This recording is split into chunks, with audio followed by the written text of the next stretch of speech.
Ever since I was a little nugget playing Smash Bros. Brawl on my brother's Wii, I've dreamed about playing as one character, Tabuu, the final boss of the Subspace Emissary. So last week when I was brainstorming video ideas, I figured why not give him his own moveset? Hello, I'm Sam, and today I'll be unveiling a moveset I designed for the leader of the Subspace Army himself, Tabuu. Starting off with his basic attacks, Tabuu would have a 3-hit jab. He would do a karate chop with his right arm, his left arm, and then both at once, referencing his rapid chop attack from his boss fight. His forward tilt would be a simple slash using his sword from the Rainbow Blade attack. Following suit is Tabuu's up tilt, which would be an overhead slash with that same sword. Next, Tabuu's down tilt would have him shoot his laser vision at the ground. And for his dash attack, he would turn into his shark blade form and charge forward, doing damage to anyone he comes in contact with. Moving on to his aerials, for his neutral air, Tabuu would create an electrical aura around himself, dealing damage to nearby opponents. Next is Tabuu's forward and back air. These would have Tabuu shoot out a damage-dealing clone a short distance in the respective direction. For his down air, Tabuu would shoot bullets from his fingertips downward, referencing the first part of his attack Tabuu shot. And finally, for his up air, Tabuu would create a small explosion above his head. Next up, let's tackle his smash attacks. For his side smash, Tabuu would pull out one of his dark cannons and shoot it forwards. Also utilizing the dark cannons is Tabuu's up smash, where he'd summon 2 of them on either side and shoot them upwards instead. And finally for Tabuu's down smash, he'd fly up a bit and then shoot out a plasma ball, referencing the end of his attack Tabuu shot. Before we tackle the specials, let's talk about the grabs. Tabuu would grab using his chain of light. If used in the air, this would be able to tether. For his pummel, he'd simply pull on the chains.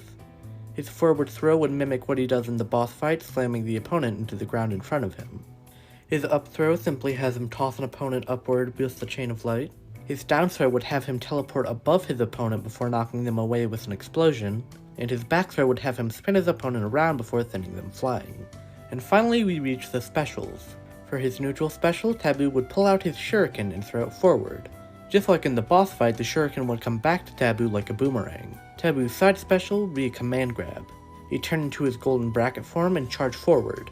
If he runs into the opponent, they'll be lifted up and slammed down to the ground. Tabuu's up special would have him simply teleport upwards. For his down special, Tabuu would create up to 3 explosions in a row depending on how long you charge the move.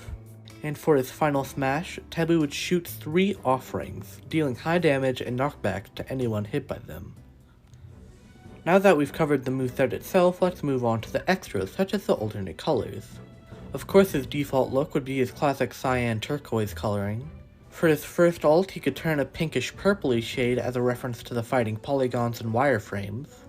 Then he'd have a red, blue, green, and yellow ult referencing each of the fighting alloys.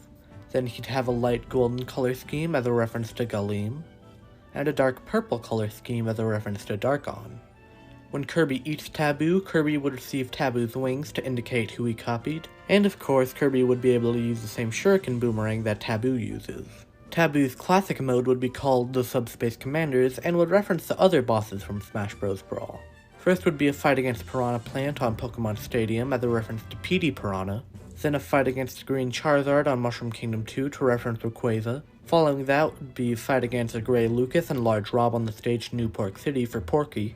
Of course Gallium would be there to represent himself. Then you'd have a Pink Samus and Blue Shulk on Halberd to represent Duon.